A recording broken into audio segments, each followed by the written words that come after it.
Hello, Alex here, and in this video I want to talk about Ilford's Ilfosol 3 black and white film developer and what you need to know about it in terms of safety, handling and disposal.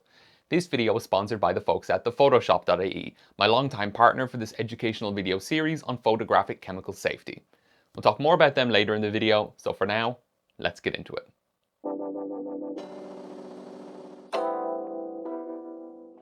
Of course, I have to start off with a legal disclaimer. The opinions expressed within this video are my own professionally educated opinions as a PhD chemist whose job heavily focuses on chemical waste management, but they are just my opinions and don't constitute legal advice or legal recommendations on behalf of myself or the folks at Photoshop.ie. If you have any general queries, please drop them in the comments down below, drop me an email, send me a DM and I'll try to help. But for any pressing queries, contact your local council, city or other regulatory board.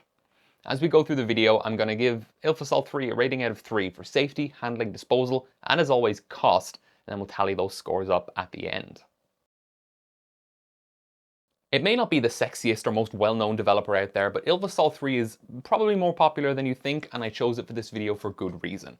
It's the developer of choice within Ilford Simplicity range, basically a line of pre-portioned sachets of stop, developer, fix, and wetting agent, not in that order, that you can use to just give film development a go. It's the kind of thing you would buy for a friend or a partner who wants to just try developing film once to see if they like it. It's more of a new experience kind of thing. Like, people are going to balk at the price of £25 for that kit of sachets, but you know, how much does it cost for you to try an introductory pottery class versus if you invest everything you need to do it at home? It makes it accessible and easy for people to get into by just minimizing the amount of thinking they need to do about, what do I need to buy? That's not the important part.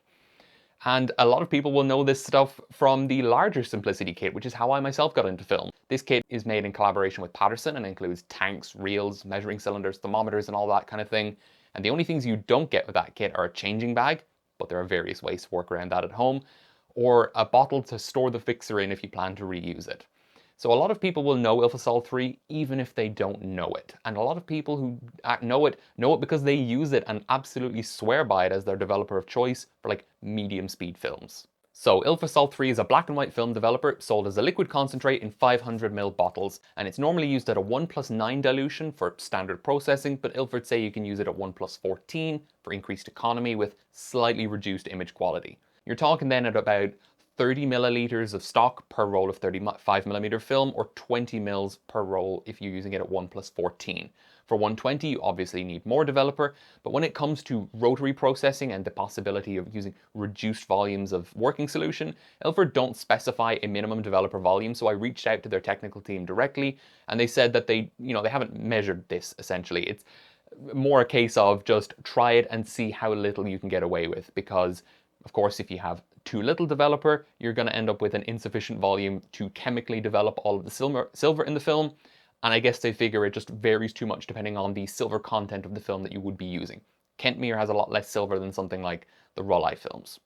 Development times tend to be quite short at 1+9 in the sort of 4 to 7 minute range, getting quite a bit longer as you go to 1+14. Ilford say that the developer should be used with like medium speed films shot at box speed. They specifically point out like FP4 and Delta 100, where they say you'll get fine grain, good sharpness, and full film speed, which is great. And it isn't a coarse film developer by any stretch, but I wouldn't go out of my way to call it a particularly fine-grained developer based on my experience with it. Which is interesting because Ilford say in one of their comparison tables that it is their equivalent to Kodak X-Tol, which is a very interesting thing. A lot of people say that Ilfosol 3 is a solvent developer. A lot of people say it most definitely isn't a solvent developer, which will change its performance for T-grain films in particular. Won't have much of an effect on classic cubic grain films like FP4 and HP5 and Kentmere. So I guess we could speculate on both of those things at the same time as we look at the sodium carbonate at 1 to 5% is an inorganic base, raising the pH of the working solution and the stock solution itself well above pH 7, activating the developers and acting as an accelerator. Hydroquinone at less than 1% is one of the two developing agents used here, and it will chemically reduce the silver ions in the exposed silver halide crystals to metallic silver, growing the silver nanoparticles that eventually become the metallic black grains that make up your final negative. Dimazone S, also less than 1%, is a derivative of phenadone, which is more stable in alkaline conditions than phenadone is, making it a great choice here, and it is a highly potent primary developer, working super additively with hydroquinone to increase its development power. It's a very simple mix then, a PQ-type developer with hydroquinone and a phenidone derivative along with a base to activate them. So this is definitely not a solvent developer under any conditions. If you dump your own sulfide in, that's your own thing to do. Even while I was writing and recording this video, there are still people in recent threads saying adamantly that it is definitely a solvent developer and it's exactly the same stuff as Xtol. Obviously it's not the same as Xtol, there's not even erythorbate, let alone ascorbate. But, you know, I myself am guilty of believing these people because I looked back and yep, in the D76 ID11 video in this series, I mentioned Ilfosol as a possible alternative for solvent developer, so my bad there. If the developers used one shot as directed and at the more potent 1+9 dilution, you're talking at about 16 rolls of 35mm or 10 rolls of 120 per 500ml bottle. But you can extend that to about 24 rolls of 35ml or 15 rolls of 120 if you use the less potent 1+14 dilution. Assuming you store it in cool, dry conditions, which is kind of a given, the shelf life of the unopened stock concentrate is about 2 years from the point of manufacture. And once you've opened the bottle and it's like partially filled, you're talking about 4 months. When I spoke to the Ilford team, they did opt to tell me that, you know, because this is such a clear developer, it's got basically no color, where a lot of other developers are already quite orange by the time you receive them, just by the nature of their formula. Color changes are very indicative here, so you can tell the health of the developer by how brown it goes. When it's yellow to very dark yellow, pale orange, it's probably still fine, but Ilford say that once it starts to go dark brown, it should be considered dead and just discarded. The working solution itself, though, that you prepare from that stock has a shelf life of no more than 24 hours and it should be used relatively quickly after it's mixed. A quick reminder that most of the time an SDS is going to talk about the product as it is sold to you, not necessarily how it ends up being used. So for most developers, that means the powder or the stock liquid concentrate, that's what the SDS is talking about, not your working solution. Even though Ilford have thankfully provided SDSs for both the stock concentrate and the 1+9 working solution in this case, both of which are linked in the description down below, we are of course only going to talk about the stock concentrate SDS because that's the more potent form of the developer and you need to handle that stuff to prepare the working solution every time. Section 2 notes, rather unusually for a developer, that the mixture is classified as non-hazardous or not classified as hazardous. And this is because the two developers are so dilute in the stock solution, never mind the working solution, that they just don't meet the criteria for being considered dangerous goods. And the sodium carbonate? That's just washing soda. I will show you what's listed in section 16, but do bear in mind all of this is just the list of possible risks. This takes no consideration of the fact that they are not in their pure powdered form, they are dissolved into solution. They are, you know, irrespective of concentration, and the list doesn't even give you the category of the risk like we see in other SDSs, category 5 and category 1 being vastly different degrees of hazard for the same type of risk. So this should just drive home the point that I'm always making, that the concentration is what really matters here. The dose makes the poison, as they say. Botox is one of the most potent toxins known to humanity, and if you dilute it and use just the tiniest amount, you can do things that certain people like. The only notable thing that section 2 actually brings up is that the developer can at some point lead to an allergic reaction. It might have sensitization properties. Section 4 talks about first aid in a fairly standard way that I'm not going to cover, and section 6 says very standard things as well. Use basic PPE, keep it out of your mouth and out of your eyes and off your skin, mop up any small spills at home, and if you do spill it, just use a tissue, that's completely fine. It also says not to dump the liquid concentrate down the drain, but we will get back to that later on. Section 8.1 can realistically be ignored because we're not handling the developers in their pure form, and section 8.2 describes the recommended PPE. Use it in a ventilated space, wear gloves, wear goggles, and protect your skin. Realistically, I know that this developer is often used in demonstrations and the like, where PPE standards might be a bit more lax, and honestly, just wearing gloves if you're under supervision with someone or you're just generally very careful is probably realistically fine. It's not best practice, but it's not going to be the end of the world. Just like section 2, section 11 largely draws from information about the pure components themselves rather than the mixture in lieu of formal testing, and it basically just describes that there is the risk of sensitization from the presence of diamazone S, which can cause things like contact eczema and aggravation of sensitive mucous membranes, or other sensitivities can be enhanced. Again, I would consider the risk very low here, but it is not zero and it is something you do need to be mindful of, and I do still think that gloves are the absolute minimum, even if you're not going to wear long sleeves or eye protection. This might be controversial, but I'm going to give Ilfosol 3 out of 3 for safety. It's non-odorous, non-volatile, it's non-corrosive because it uses carbonate instead of hydroxide. It's very low concentration, makes the risks associated with the hydroquinone and the diamazone S much, much lower, and there is a non-zero risk of sensitization. But it's still not that bad. I mean, short of caffeinol or the like, I mean, this is not that much different to caffeinol from my point of view in terms of safety. It's a very this whole scoring system is going to have to evolve and change over time, right? I mean, as soon as I start actually publishing the color videos, they're just going to be 0 and 1 for everything, unless I split it up into a couple of different scales. And I think as far as black and white film developers go, in terms of safety, stuff that you can buy, you're not going to beat Ilfosol 3. So I think it actually, if only by default, if you disagree with me, has earned a 3 out of 3 for safety. As usual, section 7 mostly rehashes stuff we've already seen, but it does specify a storage temperature range of 0 to 30 degrees C, which is good to know. It's pretty standard, but it's good information for people who live in significantly warmer climates than I do. Section 10 says the usual kind of stuff as well, avoid contact with strong oxidizers and strong acids, but I would like to specifically point out that because this is a carbonate-based developer, you might remember this from school if you took chemistry, acids and carbonates generate CO2 gas. So if you were to say, decide to quench leftover stock concentrate with stop bath or some other acid, you would evolve a lot of CO2 gas which could overflow from a container and give you a nice frothy foaming chemical spill that you need to deal with. So don't do that.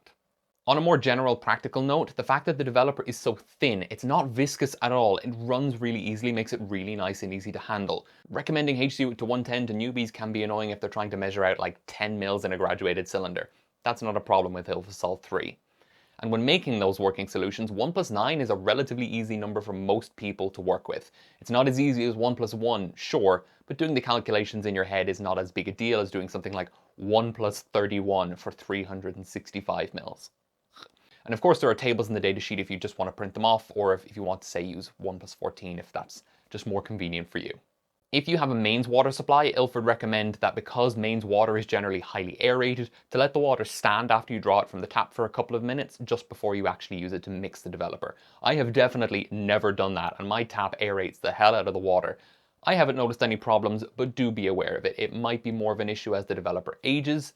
I tend to use it and then forget about it for a while, and then it goes bad and then I get a new bottle. But just to be aware of that.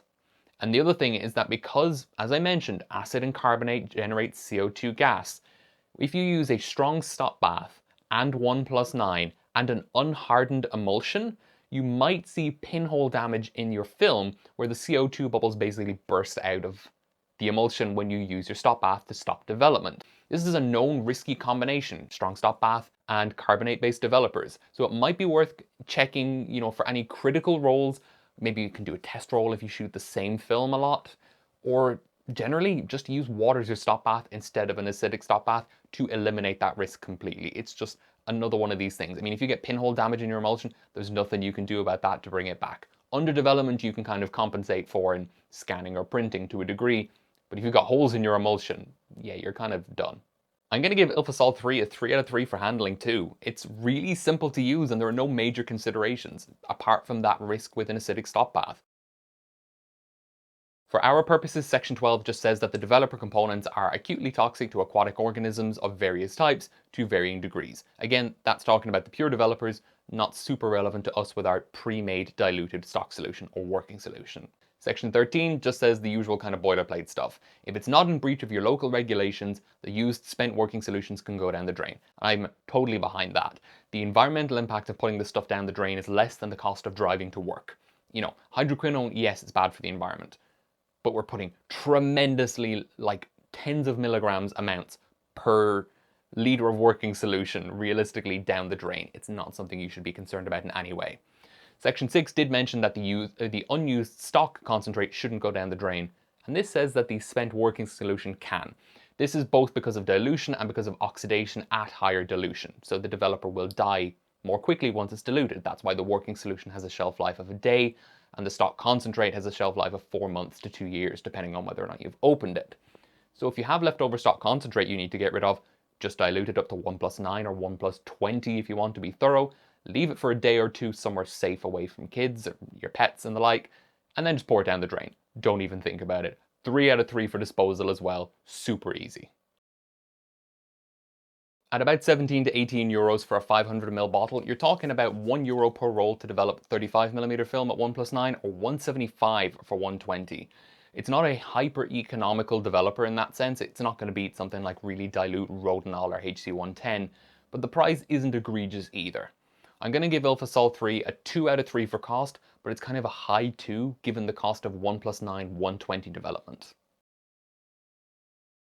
Before we look at the final tally, I do have to give a huge shout out and thanks to the folks at the Photoshop.ie for partnering with me for this video and this whole video series on photographic chemical safety. I just got home from work and it is with a heavy heart that I have to break the news, if you haven't heard already, that the Photoshop.ie are closing down. They announced it earlier this week and this will be the final video in this series that we are directly partnering with. But I want to express my endless, boundless thanks for their support and help in financially, making this series possible, but also the support in promoting it through the Photoshop newsletter or on the website where a lot of these videos are quite heavily featured. While their stock lasts, there is a 20% flat discount on everything if you use the code THANKYOU20 at checkout. So see what's still there by the time this video goes live, and you might be able to get something for a real steal of a price. The Photoshop.ie first started and shipped their first order in October of 2011, and if you follow this series on my channel, you might have seen me talking to Brendan in our Chatting with the Photoshop kind of live stream video series. But it didn't start with Brendan, and I want to give a huge shout out and credit to the original founder, Peter Fitzsimons, a man who generally keeps to himself and may not overly appreciate me giving him such vocal credit here. But he is an absolute expert in darkroom printing, especially lith printing, and his work is generally incredible. Brendan took over the business, I believe, about 4 years ago, and I think they deserve more or less equal credit here, because if not for the work that Peter did, in the first near decade of the business, Brendan wouldn't have had that foundation to build atop of, and then I wouldn't have been able to build that relationship with Brendan and the Photoshop.ie as a result. Brendan and I will be continuing our live stream series as time goes on. We'll just have to rebrand it. And these videos, of course, will still continue. I just won't have the direct financial support of the Photoshop.ie, but frankly, I haven't been making these videos quite as often as I probably should be and feel like I should be. So we'll see how that goes down the line. But this is not to say goodbye to the series or goodbye to Brendan. It's more of an evolution of our partnership and friendship, and it just becomes a bit less transactional as things go on. So I would like to say thank you one final time to the folks at the Photoshop.ie, Peter, Brendan, and other people who may not want to be named for their support over the last couple of years, directly and indirectly. It's been instrumental in building my foothold here on YouTube, and I just give them support. I mean, I'll put details in the description and on screen now if you want to check out Brendan and Peter's work and the stuff that they do themselves, because they really are masters of their craft. Everyone knows this idea that you never should stop learning. You always have new things you can learn. And they are still learning, and they probably disagree with me calling them masters, but I really do admire, respect, and look up to both of them. So now let's tally up the scores. Ilfosol 3 gets a 3 out of 3 for safety, 3 out of 3 for handling, 3 out of 3 for disposal, and a 2 out of 3 for cost, for a total score of 11 out of 12. We have a new record holder for black and white developers, folks. I know some people will disagree with the 3 out of 3 rating for safety, but you cannot deny that this bottle doesn't have a hazard pictogram on it because it's not necessary, because it's not classified as hazardous. And that doesn't mean you should drink it, obviously. My dish soap is non-hazardous and I don't drink that either, but it should just drive the point home. Ilfosol 3 is not a sexy developer. It's just the kind of beige or manila envelope within the Ilford chemical lineup, but it's just really simple and it's reliable, and it suits the Simplicity range very well. For box speed, normal development of normal film, it's a really easy choice and really good to recommend. I've started recommending this stuff a lot to newer people who want to get out of their Rodinal phase and get something that actually gives shadow detail in their negatives for printing or for just better overall performance. Sure, it's not going to be as good for pushing and the like, so some people I would still recommend go for HC110 after they get out of their Rodinal phase, but it's still a really solid developer, and I personally enjoy using it for things like test rolls, or when I'm in a rush, if I need to bash out a roll of film before I go to bed. Fresh fixer, Ilfosol 3, boom, could save me 10 minutes compared to another setup. And for, testing things, it's nice just to know that, maybe the light seals that I fixed on my camera, I did a good job, or the piece of gear that I bought, it does work right. I get the results quicker and I can get past that anxiety stage. It doesn't really excel at anything, but it doesn't have to. Again, simplicity is the name of the game, and it really does that very well. Sure, folks online can't agree on whether it's good for HP5 or the worst developer in the world for HP5, but I think you should just definitely give it a go if you value speed and simplicity, and see how it works with your films of choice and see how it goes with your tastes. Again, it's not the most fine-grained developer in the world, but I really like the look, and I don't see it as a compromise to use this stuff when I'm doing test rolls and the like. I see it as a feature that I get negatives that I'm very happy with, but much, much quicker than a lot of other developers that I like using. That's all I have to say for this video, so stay safe, and bye-bye for now. If you don't already, follow me on Instagram at Shaka1277 for new pictures every day. If you liked this video and enjoy what I do on the channel, please consider subscribing or checking out my Patreon, where the tiers start at just €1 per month.